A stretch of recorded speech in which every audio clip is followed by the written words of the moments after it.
Sense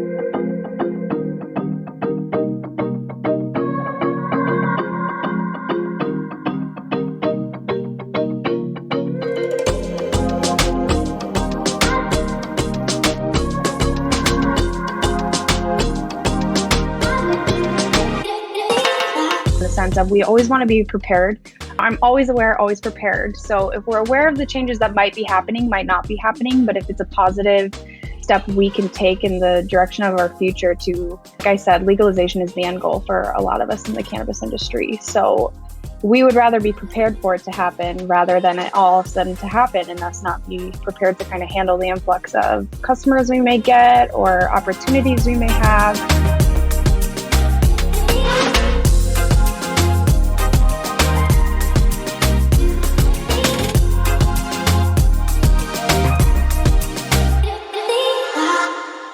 All right, everyone, welcome back to another episode of the Cannabis Corona Report, where we speak to cannabis companies that are succeeding or helping other companies succeed during the global pandemic. And today, we are joined by Alison Miller from Hana Meds. Allison, welcome to the show. Hello, thank you so much for having me.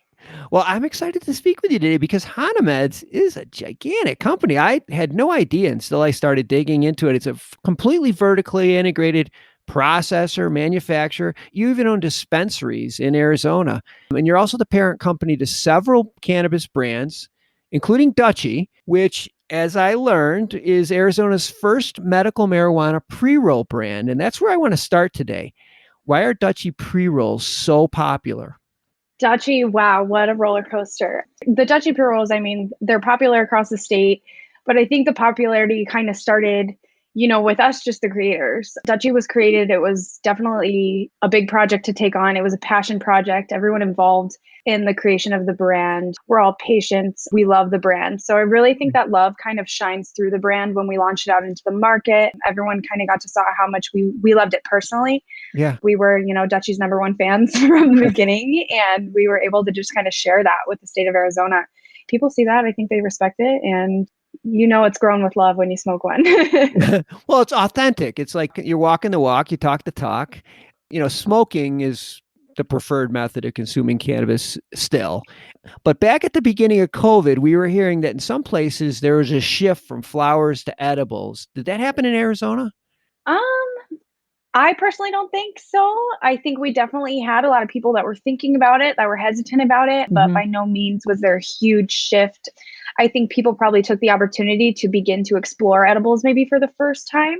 But as far as everyone, who's smoking with us is still steady smoking. So it's been an interesting ride, that's for sure. It's definitely keeping us on our toes. That is for sure. And Now Arizona is a medical state for our listeners that aren't familiar, but that could change. Can you give us an update on Proposition 207? Well, it's coming up, so we're going to see what happens. I know a lot of people in the state of Arizona are getting ready for legalization. I know it's something a lot of people have wanted. A lot of patients are on the fence about it. A lot of patients are for it. A lot of patients are against it. But I think overall, legalization is definitely the end goal in mind for a lot of people who are involved in cannabis. So I think it's definitely going to be an interesting end to the year, and we'll see what's going to happen. You never know. Yeah. Well, I think with maybe the whole COVID effect and the drain it's put on in all governments. I mean, I noticed in the bill or in the proposition that it says there's like a 16% tax. So that could help fill some holes. I think COVID may help us in this situation. What do you think the likelihood of it being passed would be? I don't know. I can see it, but that's what a lot of us said the last time. A lot of people last time it was, up for vote in Arizona. We're like, oh yeah, it's going to pass because all the other states just passed. And then we were the one who didn't. So there's always room to be thrown for a loop. I think the time's coming sooner rather than later. Well, I hope you're right. It seems like you guys are fairly optimistic because you started making changes already to accommodate an extended customer base. Maybe you can tell us a little bit about some of the changes that you've made. Definitely. We want to stay a little bit ahead of our time as much as we can in the sense of we always want to be prepared. I'm always aware, always prepared. So if we're aware of the changes that might be happening, might not be happening, but if it's a positive step we can take in the direction of our future to, like I said, legalization is the end goal for a lot of us in the cannabis industry. So we would rather be prepared for it to happen rather than it all of a sudden to happen and us not be prepared to kind of handle the influx of customers we may get or opportunities we may have. Just kind of putting all the final ties on everything. And if legalization does come, we want to be able to continue to support our community, to support our patients, to support, new people who might want to try smoking a Dutchie for the first time. We want to be there for Arizona, whether it passes or whether it doesn't pass. So whatever we can do to help kind of be there for our community, be there for our state, and, be there for our patients is we're going to do it. Well, it's nice to see that you're sort of ahead of the curve. Whether it passes or not, it looks like you've already started to make some changes and just to make sure that you're ready for the compliance changes, which I understand are going to be a little bit more restrictive. Maybe you can tell us some of the things that you've changed with your packaging to make sure that your products are safer. Yeah, absolutely. We're definitely starting to make the switch to childproof packaging. That's something with Dutchie that we're working on. We're going to roll that out here soon. We're going to have safer packaging. It's also going to help keep the product fresh for longer. We're incorporating some new technologies in our packaging that we haven't had in the past. We take feedback from our community very seriously. And if patients want their meds to stay fresher for longer, we're going to do what we can to make that happen for them. But number one, always safety. So we do know that child safe options are definitely at the top of the list for a lot of people. People are medicating. A lot of people have kids. A lot of people have families. A lot of people just have people they don't want to get into their stash. So Yeah, that's a good point. Working on making that switch. So it's definitely been a work in progress, but we're excited to roll that out. Aesthetically, it's very similar looking to what we have now, just a little bit more fresh, a little bit of an update. We love the brand, so we want to keep it as current as we possibly can. We don't want to lose touch with anyone or anything out there.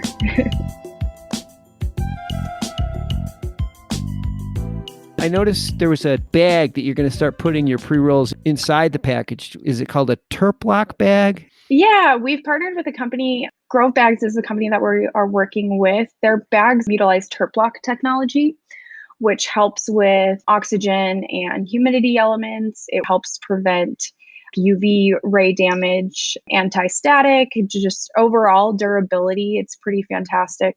And it'll keep your meds fresher for longer. So if you open up and you only smoke one Dutchie and you want to put the rest away and hold on to them for a minute, they're going to stay fresh for you. You're not going to have to worry about them. You won't have to change them into a different container. It's going to be really nice. It makes a lot of sense. I mean, you don't want anything to change. You want it this fresh the day you get it is, a couple days later or a month later. These are just a lot of good steps that you're taking, even though you don't have to. And I think that's what sets your brand apart, your organization apart. And I think whether or not we have this Proposition 207 pass or not, I think you're going to be in better shape just from these changes. Thank you. Yeah. I mean, overall, we just want to do what's best for the brand and for our patients. And we can make it last longer and be more fresh. Why not? That's for sure. That's for sure. Well, we don't have time to talk about all the other great things that you're doing at Hana Meds on today's show, but I'd like to have you back on at a future date so we can go through each of the different verticals and talk about all the things you're doing. Because like I said before we got on, you could do 5 shows with your company. You have so much going on. I have all the links to your company in the show notes. And so if anybody wants to follow up or learn more about Hana Meds or Dutchie, and I'm sure Allison would love to talk to you offline if you have any questions. So. Yeah, absolutely. We love talking about our stuff. Whatever we can share with the world, we will happily share. Well, thanks for being on the show today, and let's do this again soon. Thank you. Thank you so much.